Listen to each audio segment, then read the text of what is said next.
श्री समर्थ स्थापित 11 मारुती. आज आपण एका महान संताच्या समर्थ रामदास स्वामी यांच्या अद्भुत कार्याबद्दल जाणून घेणार आहोत. रामदास स्वामींनी अनेक हनुमानाची मंदिरांची स्थापना केली. या मंदिरामागे काय प्रेरणा होती?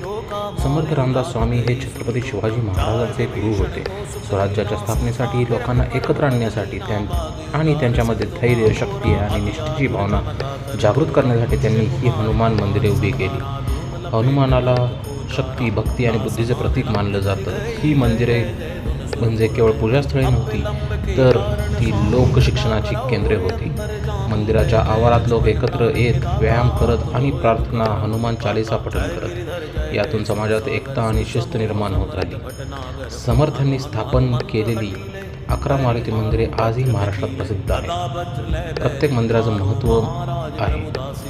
ही मंदिरे आपल्याला आठवण करून देतात की धर्म आणि राष्ट्रनिष्ठा एकमेकांच्या